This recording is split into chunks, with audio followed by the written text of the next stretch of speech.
warahmatullahi wabarakatuh. Pemirsa, jumpa lagi di Jalan Buku Channel dengan moto The Power of Literasi. Kali ini kita akan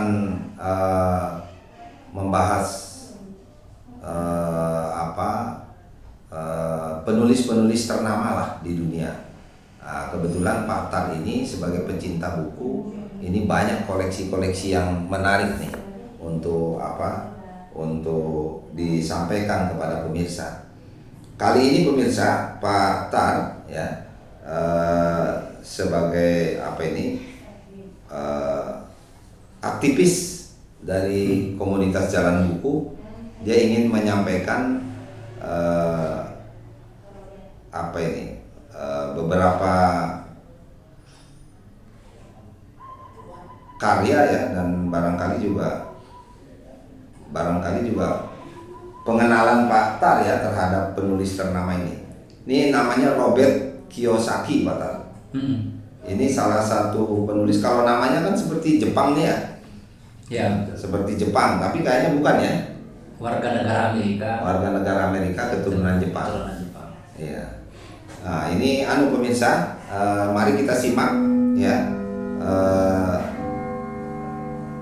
penjelasan Pak Tar terkait Robert Kiyosaki ini. Tentu pasti dia banyak karya-karyanya, bukan seperti yang sekarang ini yang terkenal kemarin itu. Buku pertama itu Pak Tar. Ya, Rich Dad Poor Dad. Ya. Itu yang sudah terkenal di mana-mana itu. Silakan Pak Tar. Ya, Pak Sam. Di Jalan Buku itu orang kan selalu berpikir tentang bukunya. Buku. Ya, pergi ke toko buku gitu kan. Cari buku, lihat judulnya gitu kan ya. Tapi sering juga orang akan lupa pengarangnya siapa. Oh iya. Penulisnya siapa. Gitu kan ya. Jadi nomor 2 ya. Iya. Nomor 1 itu judul. Ya, bahkan lebih ironis lagi, nomor 1 cover, Pak. Oh. Covernya bagus apa enggak gitu kan. Ya. Lalu judulnya apa bukunya itu. Betul. Apalagi zaman sekarang. Tapi umumnya judul ya. Iya. Judul. Makanya cover tuh mungkin antara lain judul. Iya, karena yang mudah ditangkap oleh orang itu judul. Dan yang diingat orang juga umumnya judul. Iya. Judul buku gitu Iya, kan ya. Oh iya, saya ingat itu. Ada kamus di dalam bahasa Arab itu yang terbitan Libanon, Lubnan. Itu kan kamus bahasa Arab. Iya. Jadi orang taunya kan kamus bahasa Arab, kamus Marbabi apa ya? Iya. Nah, kan terkenal sekali itu. Tahu nggak siapa penyusunnya? Iya, orang tidak tahu siapa penyusunnya. Itu dia. Iya. Penyusunnya itu ternyata kan non Muslim. Iya. Gitu loh. Iya. Padahal kalau dilihat kan huruf Arab, apa Arab gitu segala macam. Iya. Jadi kita bisa terkecoh gitu kan ya.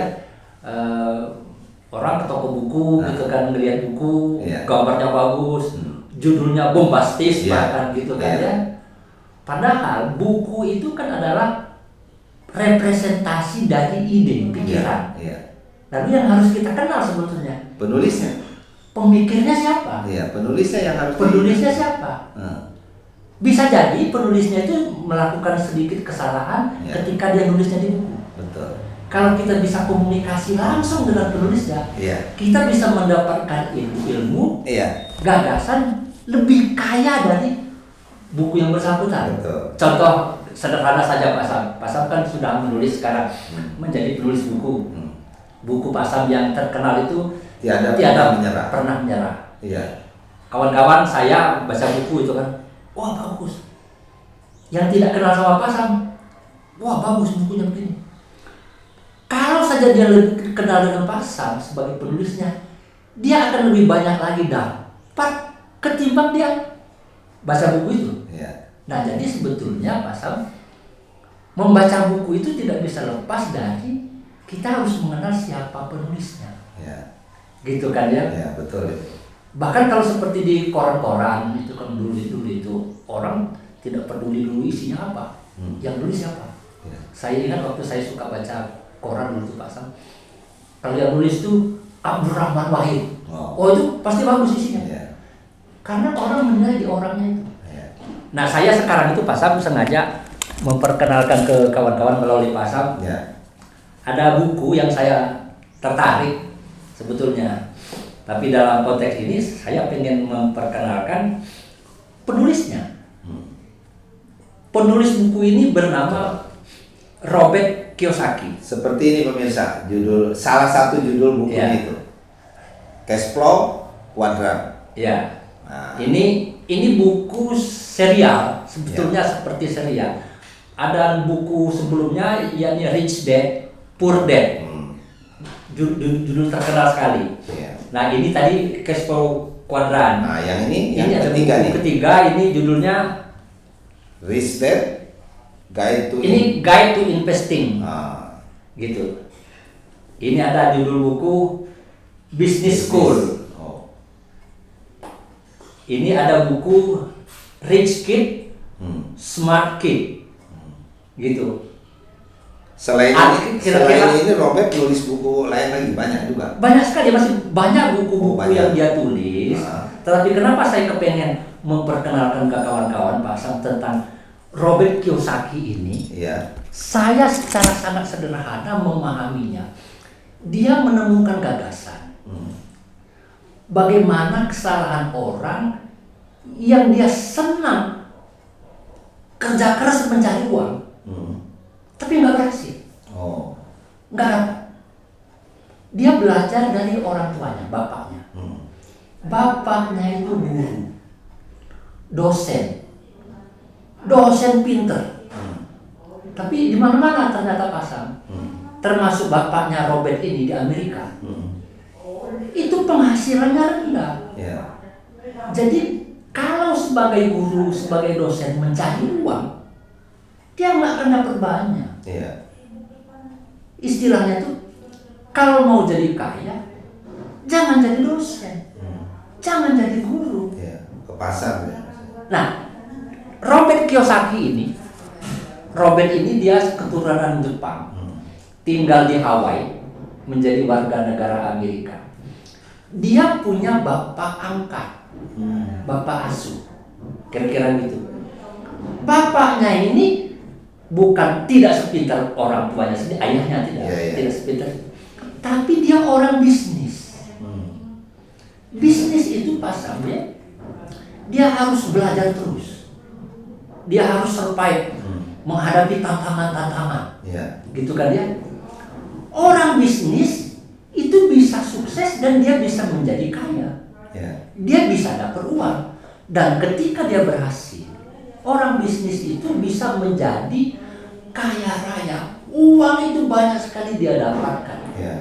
Ketika Robert bandingkan dengan ayahnya sendiri, yang dosen, ayah kandungnya yang dosen universitas terkenal di Amerika, penghasilannya beda.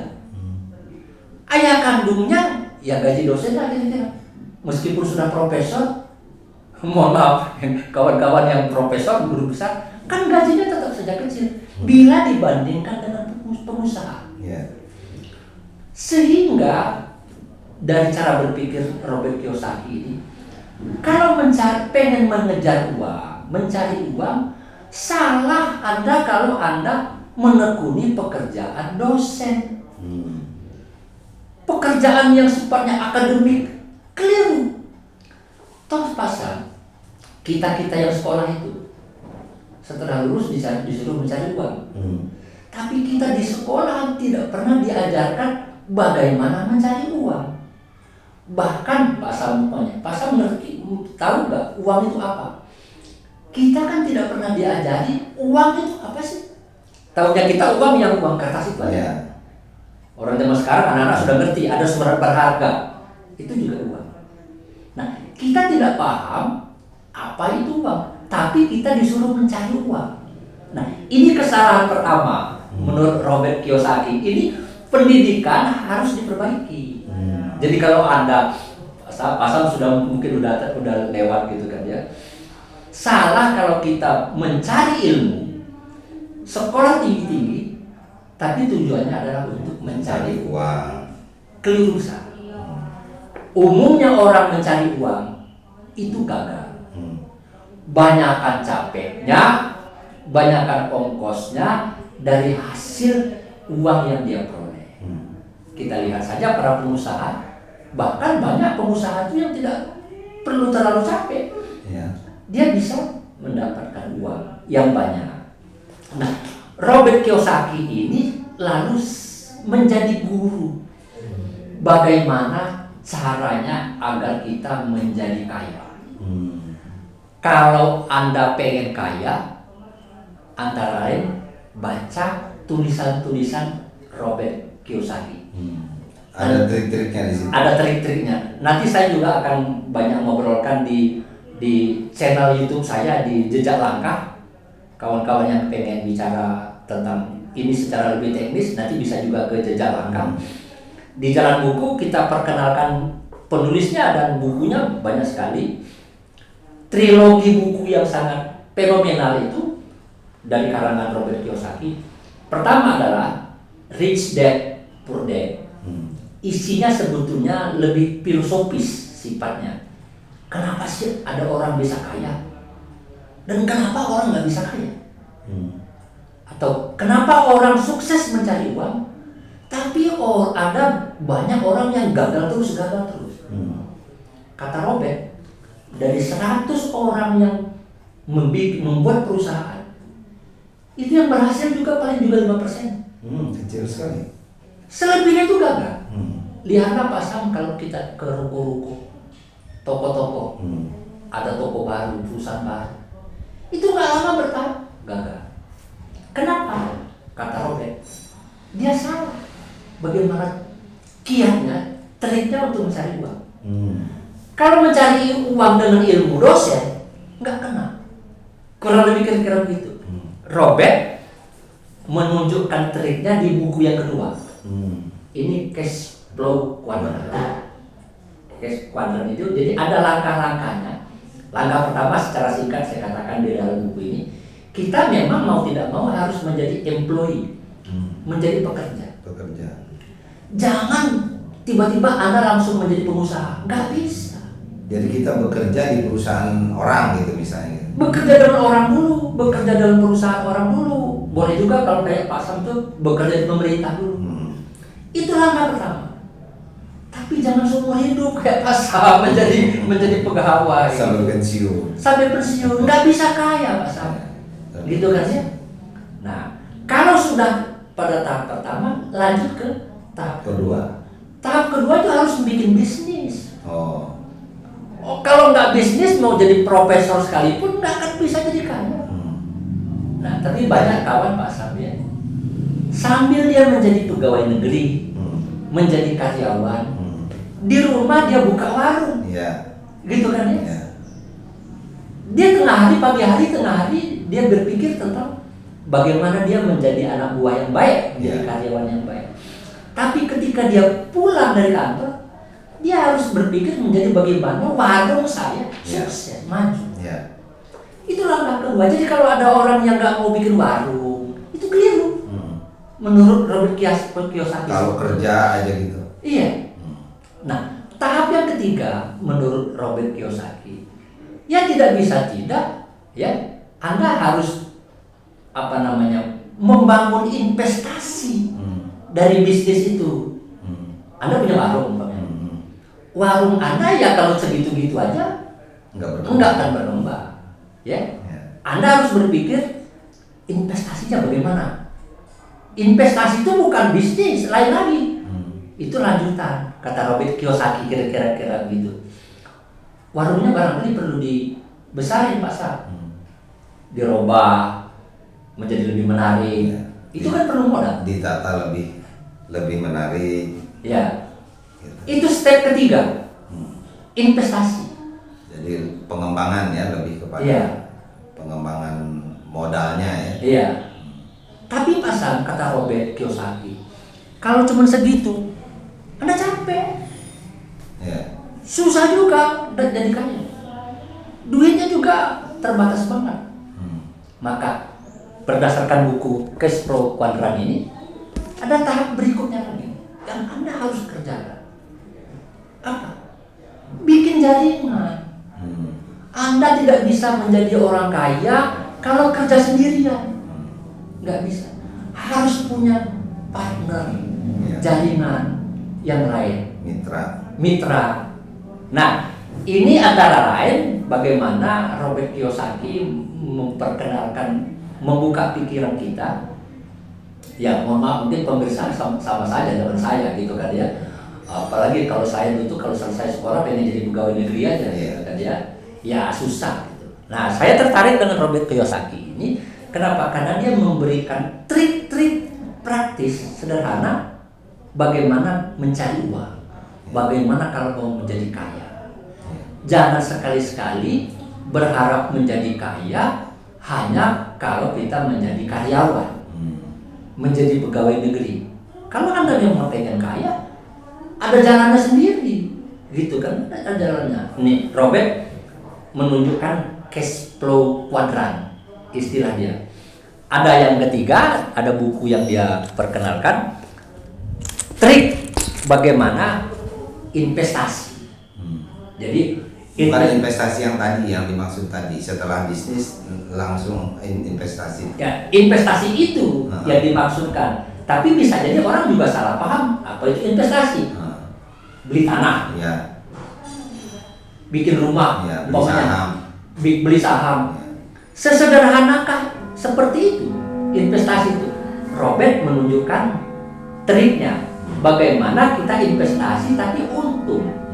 Jangan investasi nunggu di layar komputer atau di televisi bagaimana perkembangan saham.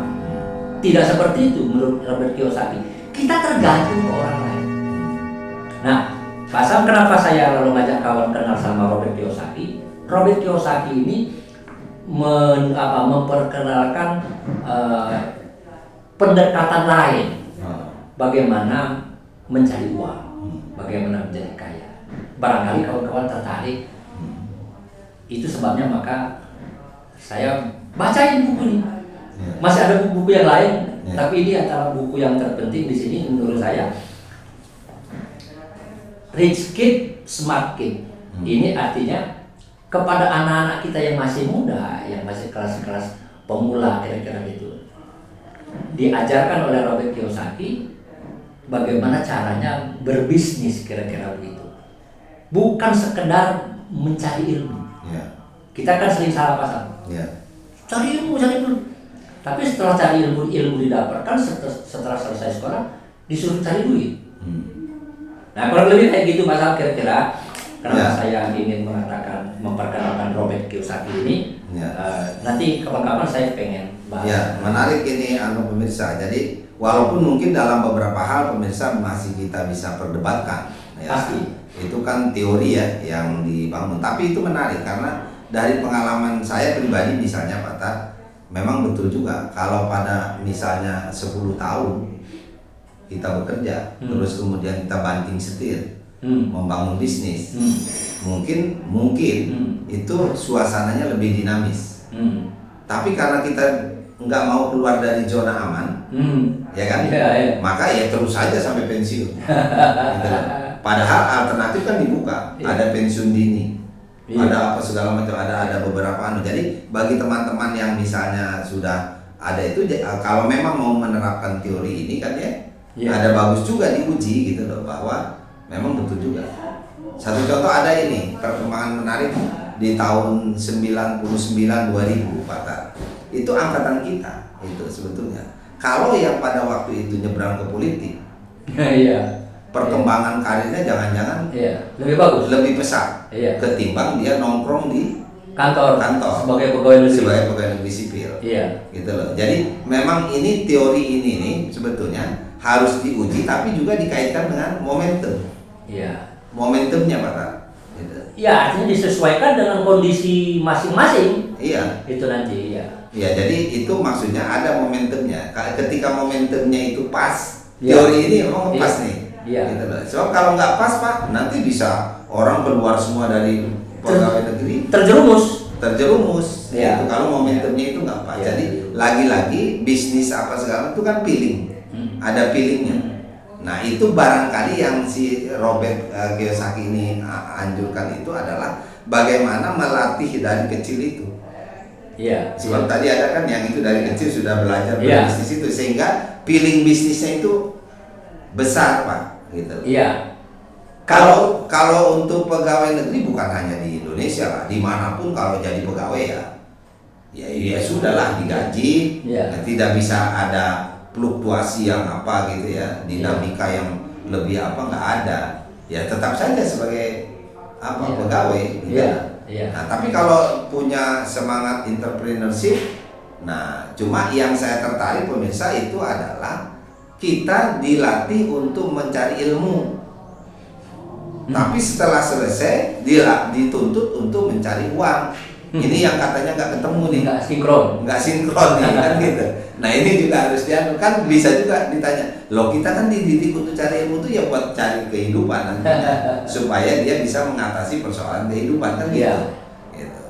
Makasih nih Pak Tar. Ya mungkin dalam kesempatan lain pemirsa kita akan undang lagi Pak Tar sebagai narasumber yang akan menyampaikan memperkenalkan beberapa penulis ya yang kira-kira bisa menginspirasi kita, bisa menginspirasi dan sekaligus mengedukasi, terutama bagi generasi penerus ya, yang masih perjalanannya masih panjang, gitu loh. Kalau kita kan sudah mau selesai kan, gitu loh. Jadi ya mudah-mudahan ini ada manfaatnya, kurang lebihnya mohon maaf. Billahi taufiq wal hidayah. Wassalamualaikum warahmatullahi wabarakatuh.